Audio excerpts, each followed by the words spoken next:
ആനക്കൊമ്പൻ വെണ്ടക്ക കൃഷിയാണ് കേട്ടോ. അപ്പം ഞാൻ ഈ നട്ടിട്ടുള്ളത് ഗ്രോ ബാഗിലാണ്. അപ്പോൾ ഗ്രോ ബാഗിൽ നടേണ്ടത് ഞാനിപ്പോൾ വെച്ചിട്ടുള്ളത് മണ്ണിയിലാണ്.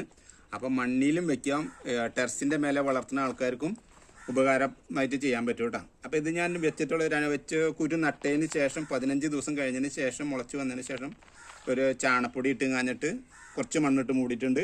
അത് കഴിഞ്ഞ് ഒരു 15 ദിവസം കഴിഞ്ഞപ്പോൾ വീണ്ടും ചാണപ്പൊടിയും മണ്ണിട്ടും മിക്സ് ചെയ്ത് കാഞ്ഞ് മൂടിയിട്ടുണ്ട്. അങ്ങനെ 3ാമത്തെ പ്രാവശ്യത്തിലാണ് നമ്മുടെ ഗ്രോ ബാഗ് മണ്ണിട്ട് ഫില്ലായിട്ടുള്ളത്. പിന്നെ നമ്മൾ മണ്ണിടേണ്ട ആവശ്യമില്ല.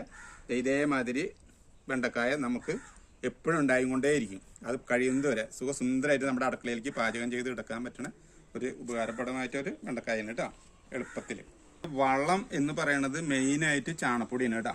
അത് പച്ചച്ചാണം ഇടാണെങ്കിൽ കുറച്ച് ഇട്ടാൽ മതി, അങ്ങനെ പെട്ടെന്ന് തന്നെ ഇതായിട്ട് വരില്ലേ. അപ്പോൾ ഉണങ്ങിയ ചാണപ്പൊടി കിട്ടാന്നുണ്ടെങ്കിൽ അത് ഇട്ട് കാഞ്ഞിട്ട് പതുക്കനെ വെള്ളം ഒഴിച്ച് കൊടുക്കുമ്പോൾ കുതിർന്ന് നമുക്ക് ഇതിനുള്ളിലേക്ക് വലിച്ചെടുക്കാൻ പറ്റുന്ന കണ്ടീഷനിൽ നമുക്ക് ചെയ്യാൻ പറ്റും കേട്ടോ.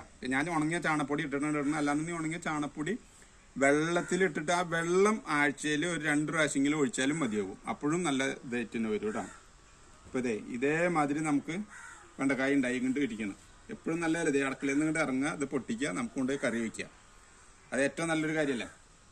അങ്ങനെ ഇതേമാതിരി എല്ലാവരും ചെയ്യുക. എല്ലാവർക്കും നന്നായിട്ട് വെണ്ടക്കായ ഉണ്ടാവട്ടെ. വെണ്ടക്കായ എന്നല്ല, എല്ലാ പച്ചക്കറികളും ഉണ്ടാവട്ടെ. എല്ലാവരും ചെയ്യുക.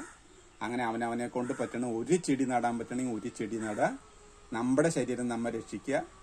ഡോക്ടർമാർക്ക് പകുതി പൈസ കൊടുക്കാൻ പറ്റുള്ളൂ. അപ്പം അങ്ങനെ അസുഖങ്ങളൊക്കെ നമുക്ക് ഒരുപാട് കുറയ്ക്കാൻ പറ്റും. അപ്പം നിങ്ങളെല്ലാവരും ഇങ്ങനെ ചെയ്യുക.